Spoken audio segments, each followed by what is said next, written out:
నమస్తే, welcome to Leo. నేను మీ Jagan. Assembly sessions 18వ తారీఖు అంటే ఈరోజు మొదలయ్యాయి. అయితే జగన్మోహన్ రెడ్డి వస్తాడా రాడా అని చెప్పేసి వైసీపీ పార్టీలోనే బెట్టింగ్లు వేసుకోవడం జరిగింది. అయితే కొంతమంది లేదు అన్న మారాడు వస్తాడని, కొంతమంది లేదు అన్న మారలేదు ఖచ్చితంగా రాడని కొంతమంది అయితే బెట్టింగ్ ఆడడం జరిగింది. సో దాంట్లో ఫలితాలు ఏందనేది మీ అందరికీ అర్థమైపోయింది. కాబట్టి అసలుకి జగన్మోహన్ రెడ్డి అసెంబ్లీకి ఎందుకు రాలేదు అనే దానిపైన ఇప్పుడు తీవ్రంగా చర్చ అయితే నడుస్తుంది. వైసీపీకి సంబంధించినటువంటి కొంతమంది నేతలే కొన్ని రకాలైనటువంటి ఒక డిస్కషన్స్ వాళ్ళ మధ్య నడుస్తూ వస్తున్నాయి.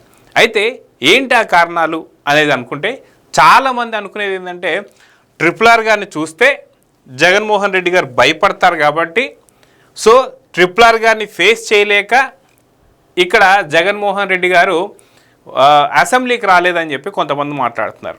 అదేవిధంగా చూసుకుంటే గతంలో అయ్యన్న పాత్రులు గారు ఎవరైతే ఉన్నారో వారి ఇంటిపైకి అక్రమంగా దూరి గోడలు బద్దలు కొట్టి డోర్లు బద్దలు కొట్టి అరెస్ట్ చేయాలనే ప్రయత్నాలు ఏదైతే ఉన్నాయో అవి కూడా మనం చూసాం. సో ఆయన మీద ఎలాంటి కేసులు పెట్టారో కూడా మనం చూసాం. అయితే అయ్యన్న పాత్రులు గారికి భయపడి జగన్మోహన్ రెడ్డి గారు అసెంబ్లీకి రాలేదని కొంతమంది వాదనలు మాట్లాడుతున్నారు. కానీ వాస్తవానికి ఆయన ఏదైతే వైఎస్ జగన్మోహన్ రెడ్డి గారు ఉన్నారో ఆయన చెప్తున్నటువంటి పాయింట్ ఏంటంటే ప్రతిపక్ష హోదా ఇస్తేనే నేను అసెంబ్లీలోకి అడుగు పెడతా అంటున్నారు. అదేవిధంగా చూసుకుంటే సీఎం చంద్రబాబు నాయుడు గారు ఎంతసేపు మాట్లాడితే అంతసేపు నాకు సమయం ఇస్తే నేను వస్తా అని చెప్పి మాట్లాడుతున్నారు. వాస్తవానికి జగన్మోహన్ రెడ్డి గారు కూడా చాలా క్లారిటీగా తెలుసు వాళ్ళకు ఉన్నటువంటి ఒక 10 మంది ఎవరైతే ఉన్నారో ఆ 10 మందికి సంబంధించినటువంటి ఒక టైం ఏదైతే ఉందో, ఫర్ ఎగ్జాంపుల్ ఒక 10 నిమిషాలు ఇచ్చారనుకున్నాం ప్రతి ఒక్కరికి.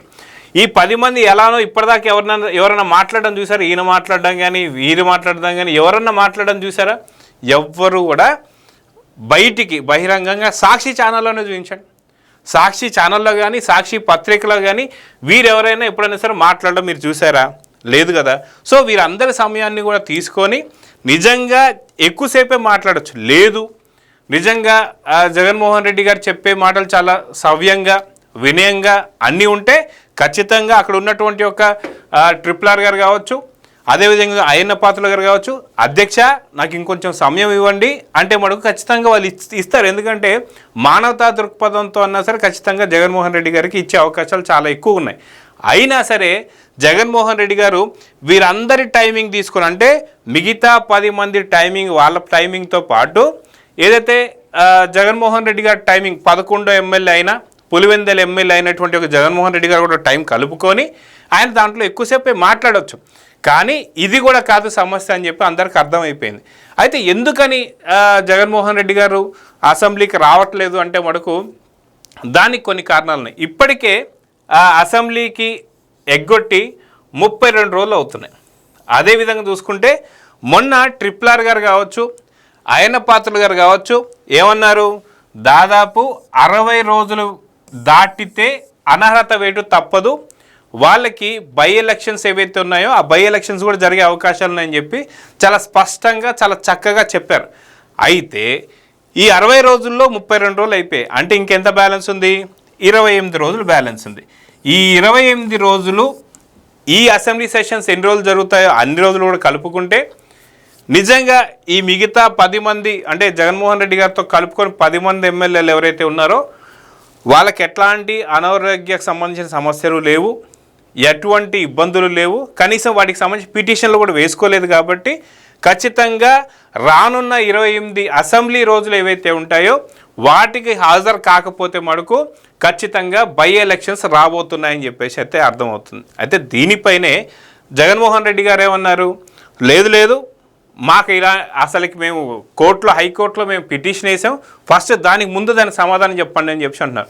మొన్న వచ్చిన ఓం బిర్లా గారు కావచ్చు, ఏదైతే పార్లమెంట్కి సంబంధించినటువంటి స్పీకర్లు కావచ్చు వాళ్ళ దగ్గర కూడా ఆదేశాలు తీసుకున్నారు. చాలా క్లియర్ కట్గా 60 రోజులు రాకపోతే జగన్మోహన్ రెడ్డి గారు ప్లస్ ఆ 10 సీట్లు ఏవైతే ఉన్నాయో మిగతా 10 సీట్లలో కూడా బై ఎలక్షన్స్ రాబోతున్నాయి.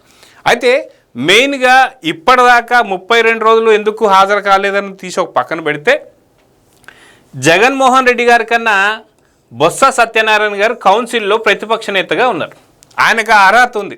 ఎందుకంటే కౌన్సిల్కి సంబంధించి ఎవరైతే సభ్యులు ఉన్నారో ఆ సభ్యుల్లో ఎంత మెజారిటీ అయితే ప్రతిపక్ష హోదా కావాలో కౌన్సిల్లో ఉంది. సో ఈ కౌన్సిల్లో ఉన్నటువంటి దానిపైన ప్రతిపక్షంగా ఆయన కౌన్సిల్కి వస్తున్నారు, కౌన్సిల్లో పోరాడుతున్నారు, కౌన్సిల్లో మాట్లాడుతున్నారు. అంటే ఆయన మాట్లాడింది స్పష్టంగా ఎవరికి అర్థం కాకపోయినా, అదేవిధంగా ఆయన ఒక క్లారిటీగా ఒక దానిపైన డెసిషన్ పైన నించోకపోయినా సరే ఏదో వస్తున్నారు, పోతున్నారు, కొద్దిసేపు మాట్లాడుతున్నారు, వెళ్తున్నారు. కాబట్టి ఆయనకి కౌన్సిల్లో కొంత అంటే జగన్మోహన్ రెడ్డి గారి కన్నా కొంత ఎక్కువ గౌరవం ఉందని చెప్పుకోవాలి. ఎందుకు సరైన క్లారిటీ ఆయన మిస్ అయ్యాడని చెప్పేసి అంటున్నా అంటే చాలా సింపుల్గా ఆంధ్రప్రదేశ్కి రాజధాని ఏంటి అని చెప్పేసి అన్నప్పుడు అమరావతి రాజధాని అని చెప్పి 2014 నుంచి 19 వరకు కూడా చంద్రబాబు నాయుడు గారు తీసుకొచ్చిన తర్వాత అమరావతిలో ఎన్నో రకాల కన్స్ట్రక్షన్ జరుగుతున్నప్పటికీ 2019 నుంచి 24 దాకా ఏదైతే వైసీపీ గవర్నమెంట్ ఉన్న టైంలో లేదు అమరావతి రాజధాని కాదు అని చెప్పి మూడు ముక్కలాట ఆడి అటు అమరావతి అని, అటు వైజాగ్ అని, అటు కర్నూలు అని చెప్పేసి మాట్లాడిన మాటల పైన కౌన్సిల్లో ఈ ప్రశ్న ఎత్తినప్పుడు వైసీపీ స్టాండ్ ఏంటి అన్నప్పుడు లేదు వాస్తవానికి అప్పుడు మేము 3 రాజధానులు అని చెప్పేసి అన్నాం, కానీ ఇప్పుడు మేము స్టాండ్ మార్చుకున్నాం, కానీ మా స్టాండ్ ఏంటనే మాకే అర్థం కావట్లేదు. ఖచ్చితంగా నేను మా వాళ్ళతో కూర్చుంటాను, మాట్లాడతాను, అంతా ఓకే అయిపోయిన తర్వాత వచ్చి మీకు డెసిషన్ చెప్తా అంటున్నారు. ఆ డెసిషన్ ఇప్పటిదాకా లేదు. అదేవిధంగా చూసుకుంటే బుడమేరు వాగి పొంగిన తర్వాత ₹1 కోటి విరాళంగా ఇస్తా అని చెప్పేసి అన్నారు వైఎస్ జగన్మోహన్ రెడ్డి గారు.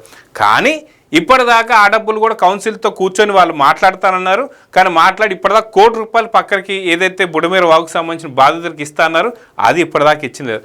గతంలో హుదూద్ తుఫాన్ కూడా సంబంధించి అదే రకంగా మాట్లాడుకొని ఇస్తా అన్నారు, అది ఇచ్చింది లేదు.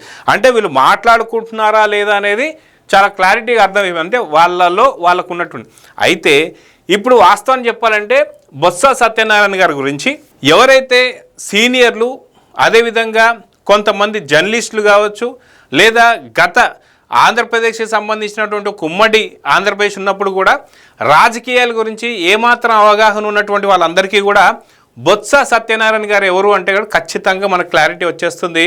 ఆయన ఒక సీనియర్ మోస్ట్ నేత అని చెప్పుకోవచ్చు.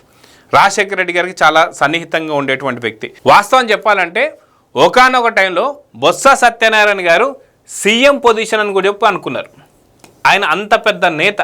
అలాంటి నేత నిజంగా తనకున్న క్యాలిబర్తో కౌన్సిల్లో ఏం చేస్తున్నారో మనకు చాలా క్లారిటీగా అర్థమవుతుంది. కానీ కౌన్సిల్లో బొత్స సత్యనారాయణ గారు పోరాడుతున్నట్టుగా జగన్మోహన్ రెడ్డి గారు పోరాడలేరు. ఇప్పుడు కంపారిజన్ స్టార్ట్ అయిపోద్ది అనమాట. కౌన్సిల్లో వైసీపీ ఎలా ఉంది, అసెంబ్లీలో వైసీపీ ఎలా ఉంది, అసెంబ్లీలో బాగా మాట్లాడుతున్నారా, కౌన్సిల్లో బాగా మాట్లాడుతున్నారంటే ఖచ్చితంగా కౌన్సిల్లోనే ఎక్కువసేపు సమయం బొత్స సత్యనారాయణకి వస్తుంది. అదిగాక ఆయన కొన్ని పాయింట్స్ లేవనెత్తుతున్నారు. అదిగాక ఇలాంటి డిస్కషన్స్ అయితే వస్తాయి. కానీ ఇక జగన్మోహన్ రెడ్డి గారు ఎంతసేపు టైం ఇచ్చినా సరే, అంటే వాళ్ళకు ఉన్నటువంటి ఒక పరిమితి ప్రకారం ఏదైతే ఎమ్మెల్యేలకు ఎంతసేపు టైం ఉంటుందో వాళ్ళకి అదే టైం ఇస్తారు తప్ప ఇంకా అంతకన్నా ఇవ్వరు. కాకపోతే మిగతా వాళ్ళంతా కలుపుకొని నువ్వు మాట్లాడినా సరే ఆపే వాళ్ళు అక్కడ ఎవరు ఉండరు. లేదు నీకు వచ్చిన తర్వాత నీకు మైక్ ఇవ్వలేదు, వాకౌట్ చేస్తే నువ్వు హీరో అయిపోతావు. కానీ జగన్మోహన్ రెడ్డి గారు జీరోగానే ఉండాలని చెప్పేసి అనుకుంటున్నారు. తన అహంతో లేదు నాకు ప్రతిపక్ష హోదా ఇస్తేనే వెళ్తా. ప్రతిపక్ష హోదా ఏ కిరాణా షాపులో అమ్ముతారండి? అదేవిధంగా జగన్మోహన్ రెడ్డి గారు చెప్పినట్టు హెరిటేజ్ ఫ్రెష్లో అమ్ముతారా? అదేవిధంగా చూసుకుంటే జగన్మోహన్ రెడ్డి గారు చెప్పినట్టు ఫ్లిప్కార్ట్లో అమ్ముతారా, బ్లింకిట్లో అమ్ముతారా, లేదా రిలయన్స్ స్టోర్లలో అమ్ముతారా, బిగ్ బజార్లో అమ్ముతారా? ఎక్కడ అమ్మరు కదా. అది ఇవ్వాల్సింది ఎవరు? ప్రజలు. అది ఇప్పటికి ఎన్నోసార్లు నారా చంద్రబాబు నాయుడు గారు చెప్పారు. అయితే ప్రతిపక్ష హోదా అనే సాకు ఒకటి చూపించడం, నాకు ఎక్కువసేపు అంటే చంద్రబాబు నాయుడు గారు ఎంతసేపు మాట్లాడితే అంతసేపు నాకు సమయం ఇస్తేనే వస్తా అని చెప్పేసి అనడం, ఇవన్నీ పక్కన పెడితే అసలు నిజాలు ఇవే అని చెప్పేసి మనకి అర్థమవుతుంది. అంటే బొత్స సత్యనారాయణ గారికి ఇచ్చినంత టైం కానీ, అంత వాల్యూ కానీ ఆ ప్రతిపక్ష హోదా కౌన్సిల్లో ఉంది కానీ ఇక్కడ అసెంబ్లీలో లేదు కాబట్టి నేను రాను అని చెప్పి మాట్లాడుతున్నారు. అయితే లేటెస్ట్ విషయం ఇంకోటి ఏం తెలుస్తుందంటే అవినాష్ రెడ్డి గారు ఎవరైతే ఉన్నారో, వైఎస్ అవినాష్ రెడ్డి గారు, ఆయన జగన్మోహన్ రెడ్డి గారికి ఈరోజు ఒక జలక్ ఇచ్చారు. ఏంటి అంటే జగన్మోహన్ రెడ్డి గారి గురించి ఎంత తక్కువ మాట్లాడితే అంత మంచిదని చెప్పి. ఎందుకు మాట్లాడారు? అదేవిధంగా మొన్న మధ్య చూసుకుంటే సజ్జల రామకృష్ణారెడ్డి గారు కూడా ఖచ్చితంగా జగన్మోహన్ రెడ్డి గారు జైల్లోకి వెళ్తే పార్టీ బలిష్టం అవుతుందని చెప్పేసి అన్నారు. అంటే ఖచ్చితంగా జగన్మోహన్ రెడ్డిని ఏదైతే జైలుకి పంపించి అటు అవినాష్ రెడ్డి అన్న మాటలు చూసుకున్నా, అటు సజ్జల రామకృష్ణారెడ్డి మాటలు చూసుకున్నా, ఇలా అందరి మాటలు చూసుకుంటే ఖచ్చితంగా పార్టీలో జగన్మోహన్ రెడ్డి స్థానం ఏం కాబోతుంది? వాస్తవానికి ఈ టైంలో అసెంబ్లీకి వచ్చి కొంత మాట్లాడితే తన ఎమ్మెల్యేగానే సరే గుర్తించే అవకాశం ఉంది, లేదా అతి తొందరలోనే ప్రజా ప్రయోజన వ్యాజ్యం ద్వారా ఈ 11 నియోజకవర్గాలలో ఉండే ప్రజలు ఎవరైతే ఉంటారో వాళ్ళు కేసు వేస్తే ఉన్న పొజిషన్స్ కూడా, అంటే 60 రోజులే అవ్వాల్సిన అవసరంలా దాదాపు 16 నెలలుగా వీళ్ళని మేము ఎంచుకున్నాము, కానీ వీళ్ళు మాకు చేస్తున్నటువంటి ఒక లబ్ధి ఏదీ లేదని చెప్పి ఒక ప్రజా ప్రయోజన వ్యాజ్యం వేస్తే ఖచ్చితంగా వీళ్ళకున్న 11 సీట్లు కూడా పోతాయి. సో ఎట్లనో ఏదైతే మనకు తెలుసు కాబట్టి అవినాష్ రెడ్డి గారు ఆయన ఎంపీగా ఉన్నారు కాబట్టి ఆయన పొజిషన్కి ఎటువంటి డోకా లేదు. కానీ తెలివి తక్కువ పనులతో జగన్మోహన్ రెడ్డి గారు అసెంబ్లీకి రాకుండా వివిధ కారణాలు సాకులు చూపిస్తూ ఆయన అసెంబ్లీకి రాకపోవడంతో చాలా దెబ్బతినబోతుంది వైసీపీ పార్టీ అని అయితే అర్థమవుతుంది.